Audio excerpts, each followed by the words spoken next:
may chef looking inside you? Well then, give us a call and you could be a guest chef on the show Soup to Nuts. That's right, you could be sharing your gastronomic creations with all of us.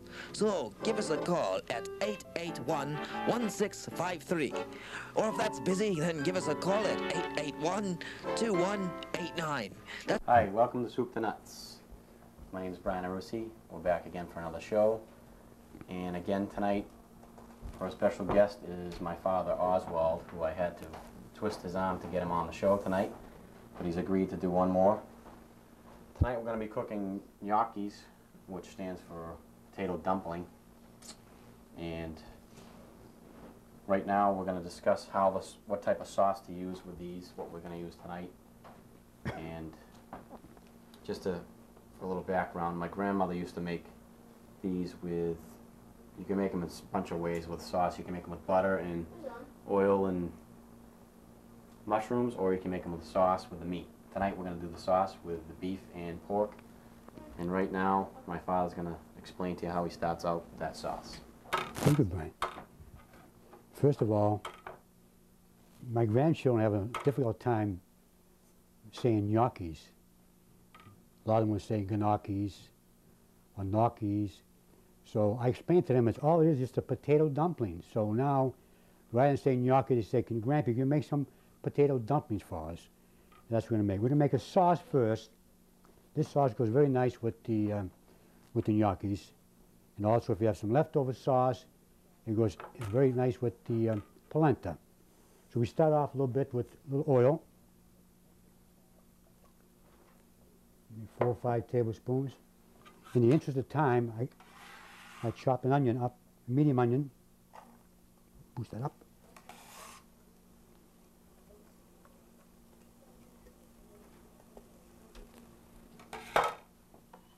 So we cook this for maybe about, if I was home, I cook probably around 5 minutes or so. And when that's done, I would add the meat. And tonight we're going to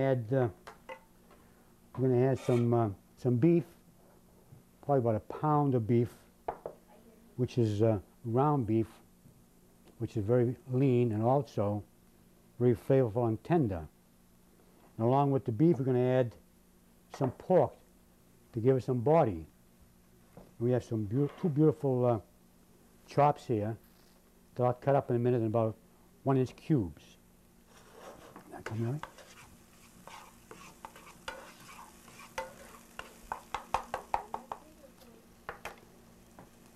And let this cook for a while, and I'll just say a little bit about my teacher, my mother, and also she was my disciplinarian, believe it or not. She was very, very tough. And while we're in the kitchen, like we do right now, she and I, my father was a very, very easygoing person, also a great cook. He would come into the kitchen when I was there with her, and he'd say, Louisa, I want to help you.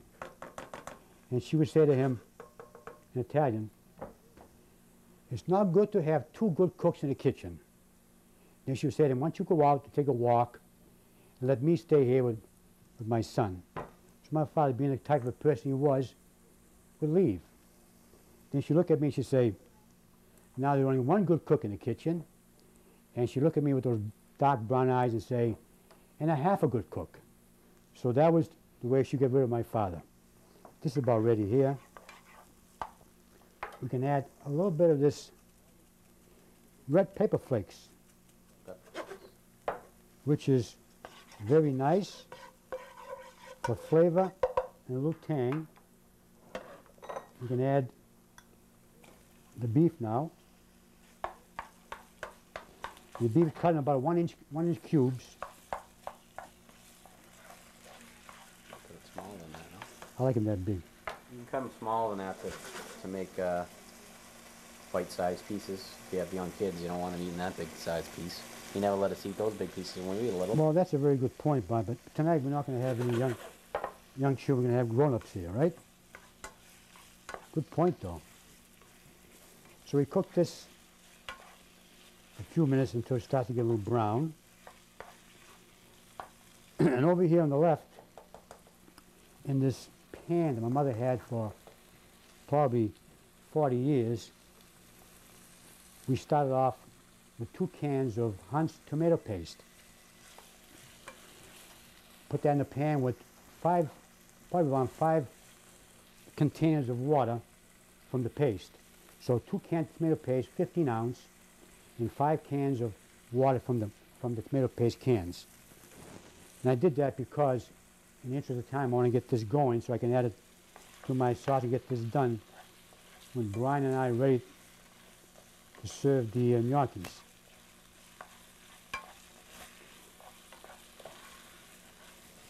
That cook you stir there, Brian. Cut the pork too. And then I'm going to cut this pork in probably the same size, about 1-inch cubes. Maybe smaller so they won't. All right. Put a little small. A little so small to you don't choke. Brian can have 4 or 5 instead of having 2 of them.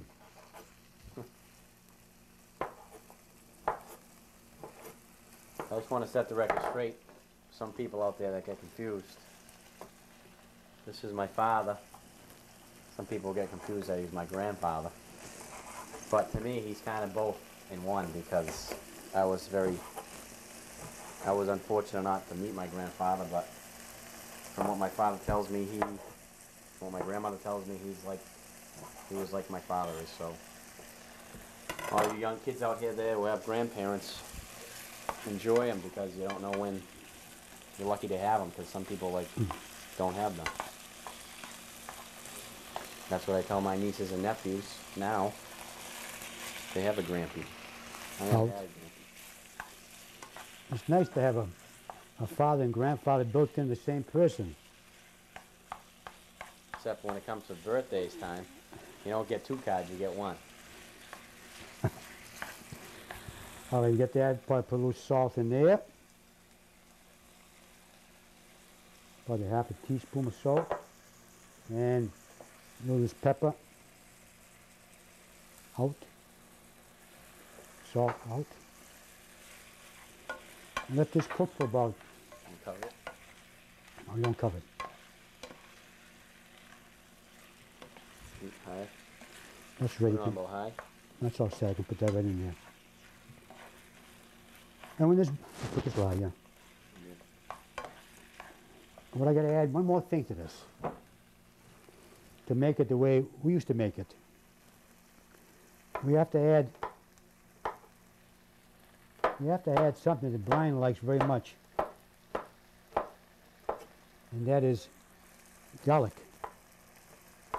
But tonight we're only going to use 2 cloves of garlic.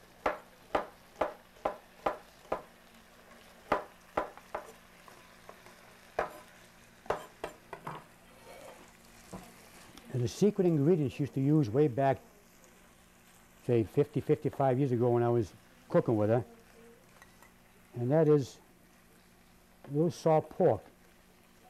You Italian people that can relate to me about cooking back in those days know the salt pork gives a nice, unique flavor and texture to the sauce. So I incorporate the 2 together. And then we add a little bit of parsley.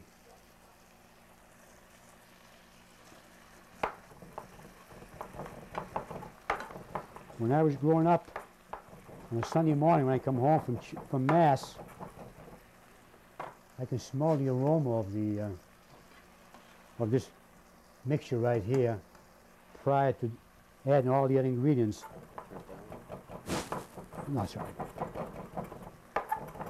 They give a beautiful, beautiful aroma.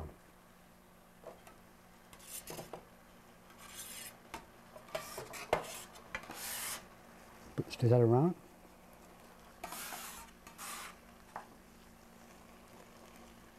Tell them, where do you get salt pork? Obviously at the supermarket, correct? You get a supermarket, and people are probably reluctant to use that because of the high fat contents, but if you use it sparingly, in my case tonight I probably used a little over 1 ounce, so it's probably 20 grams of fat. But when it comes to making a meal like this, I don't get overly concerned about the fat and the cholesterol and all that, because what we have here tonight is probably 1.5 pounds of meat, and 6 of us are going to sit down after we get this done and enjoy this meal. So you divide 6 into 24 ounces. That's probably what, 4 ounces of meat a person, which is what they allow you today. Brian, that is great. What you can do now is shut this off and pour that tomato, put that right in here right now, the tomatoes. Tomato sauce? Yeah, yeah. Don't spill it.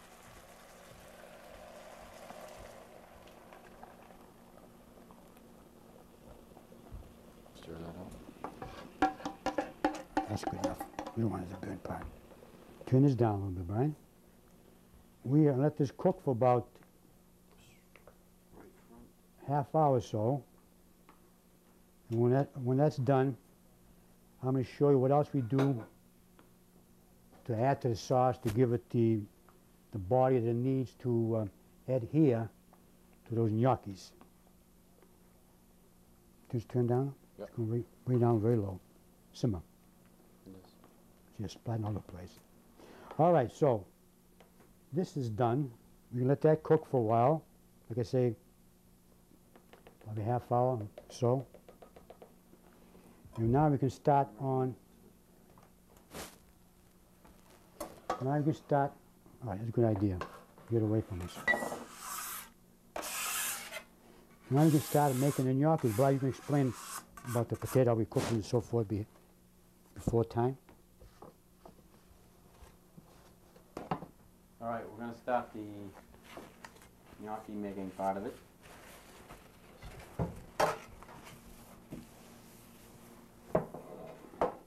Going to need the rice. Type of potatoes you use are russet potatoes because they're not as moist as other ones, which is a better texture, which we found easier to make them with. And you just boil them for a half hour, which we did ahead of time, due to time. Let them, you want to work with these when they're about room temperature because they're easy to work with in the middle, the filling part of it. So we're just going to peel these. About 4 potatoes will make feed enough for 6 people. If you want to make for more, you just add more potatoes and go from there. Probably should have peeled 3 of these ahead of time, but No problem. I'll be out of the camera sight for a while.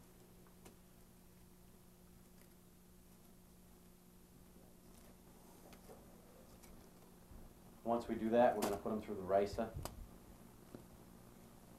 to get them easy to work with. You can start the rice when I get this done, Brian.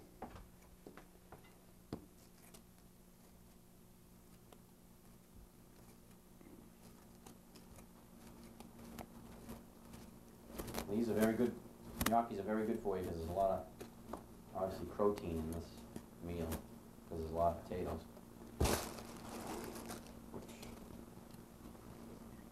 I love potatoes, so I like these a lot.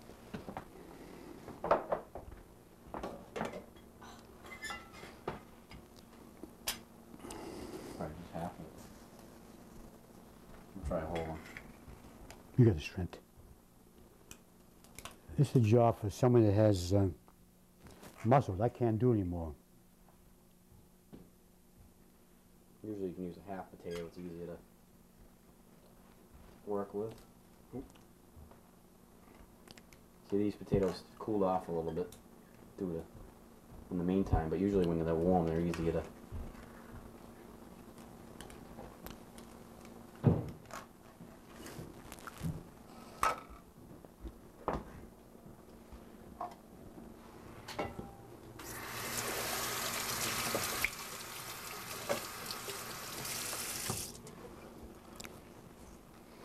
Are you coming? The last one? Last one now. I'll get rid of this thing here. Get the other ingredients for you. The other ingredients we add is flour.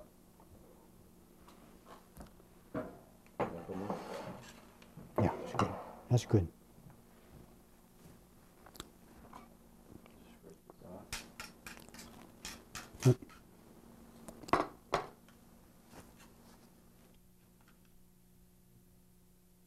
You want to do it? I'm going to add some flour to it now. That's about a cup. You probably need more after.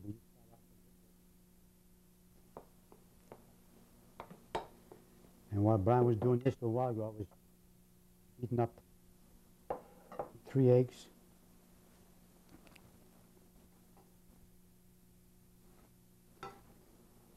So Mix that around. 4 potatoes, cup of flour, 3 eggs, and you mix it up. What we have now is the traditional gnocchis. That's the way we used to make them back then. Flour, potato, and eggs, a little salt and pepper, and that was it.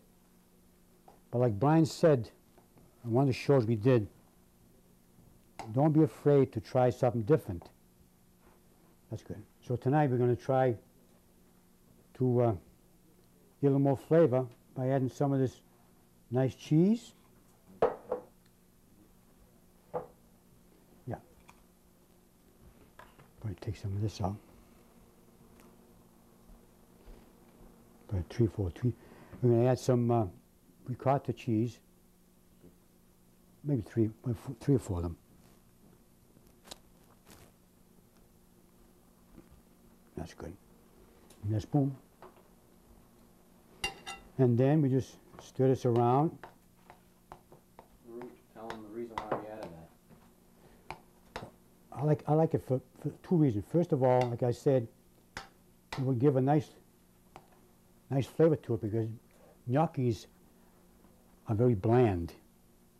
So you have to add something to it. But the other reason we use the ricotta is because back when I was during the Depression years, I use that word again, but during those years where things were too good and food wasn't plentiful, we were hungry, but when you ate a dozen or so of gnocchis, they were heavy, so they would satisfy your hunger. But now, I like to be able to put some of that in there to make them a little lighter. Get rid of this, Brian. And these bowls here. You gotta make room for this now. You have the sauce cooking, you get the wrong burner, I think. No, that one's on. Yeah, it's hot here.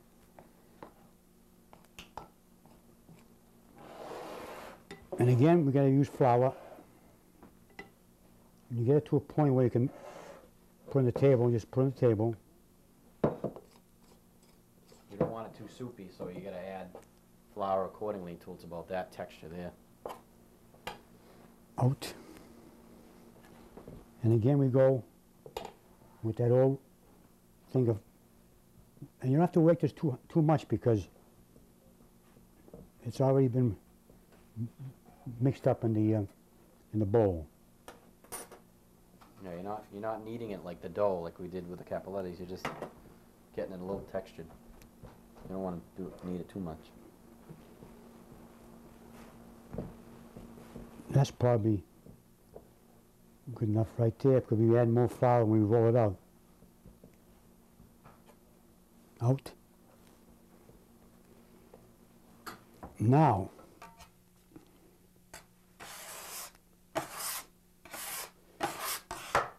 take some flour again, cut a piece of this, and you start making the gnocchis. What you do is just roll it out and keep rolling it out.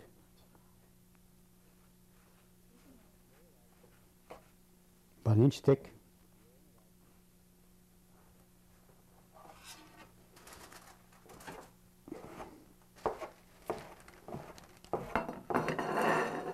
And about an inch long.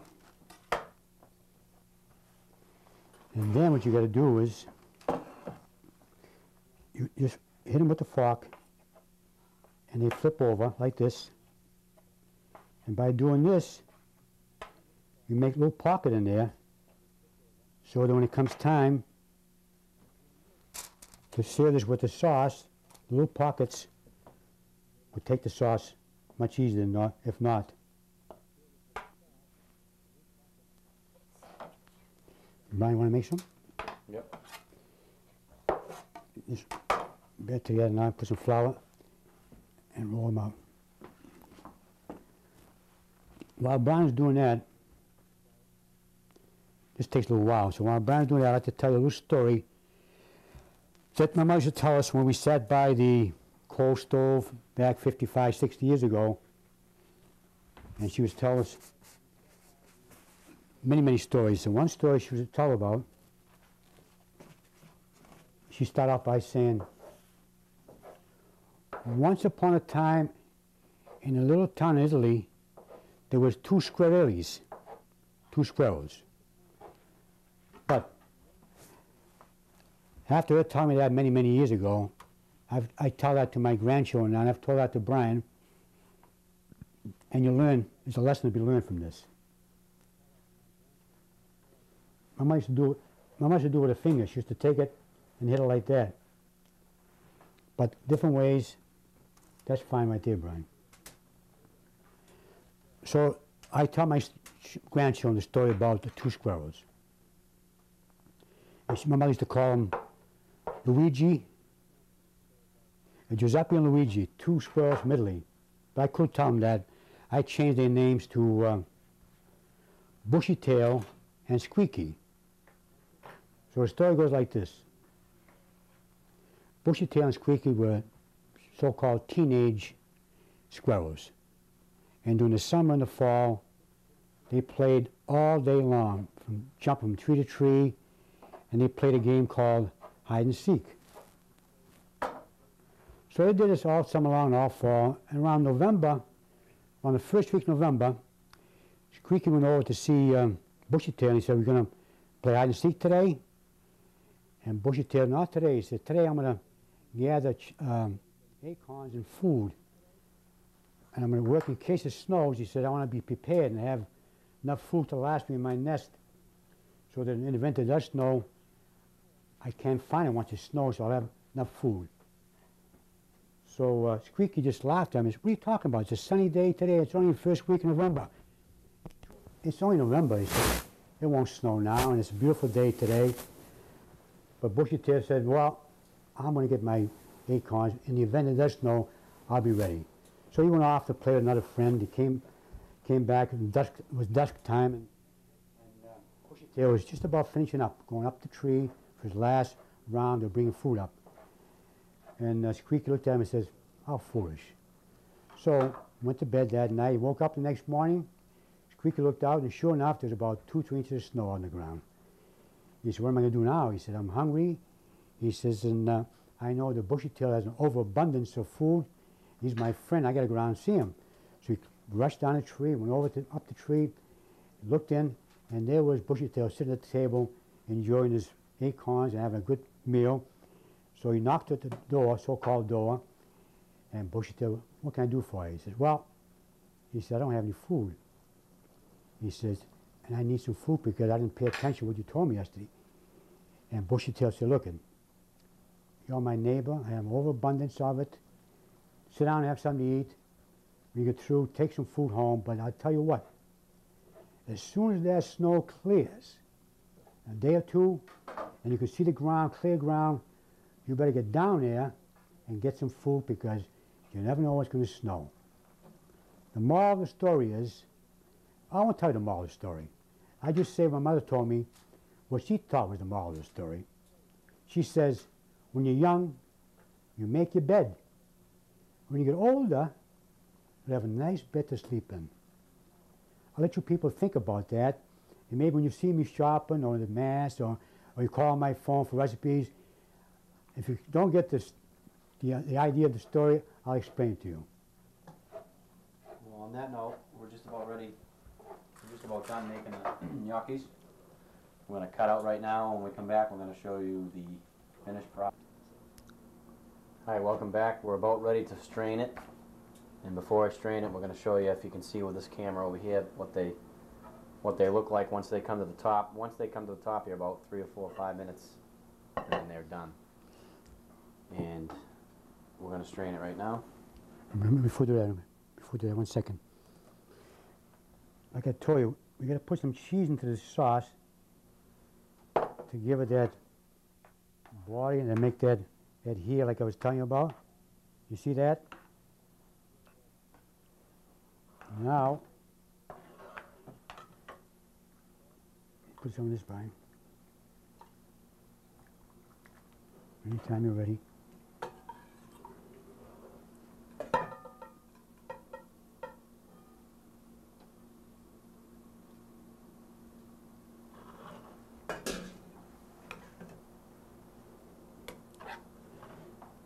That's it. Put some sauce on there. How about the Parmesan? You got that ready? I also like to make gnocchi parm the way I like to eat them this way. Don't you like?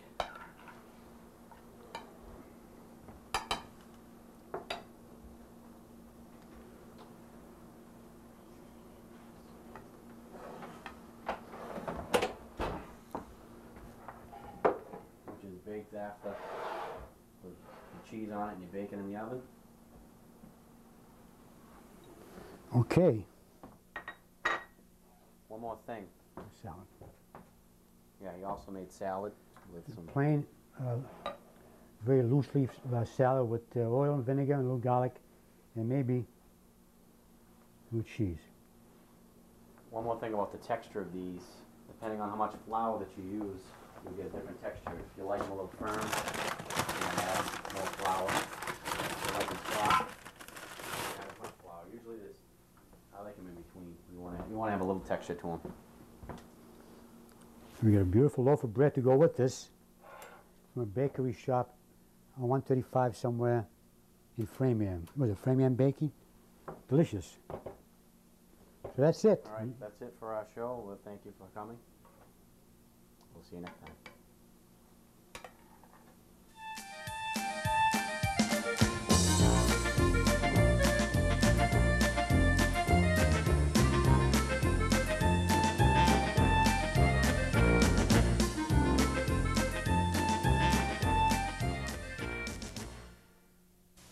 There's an awesome power that can eliminate over half of our nation's defense forces. It's everywhere, and it can strike at any time. Who has this incredible power? You do. If you employ National Guard and Reserve members, you need to use your power wisely, because today, the Guard and Reserve make up over half of our country's defense. So when they need time off to serve, be a hero. Give them the freedom to protect ours. Thousands of women will lose a child to AIDS simply because they didn't get an HIV test when they were pregnant. You see, there's now treatment that can help stop the spread of HIV from mother to baby, which gives children of HIV-infected mothers something they never had before: a chance. If you're pregnant, please get an HIV test.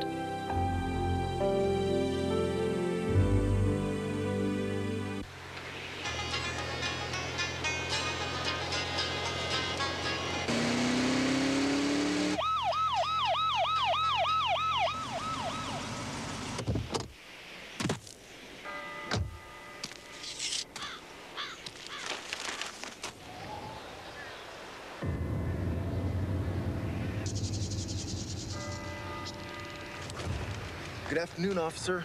My license and registration.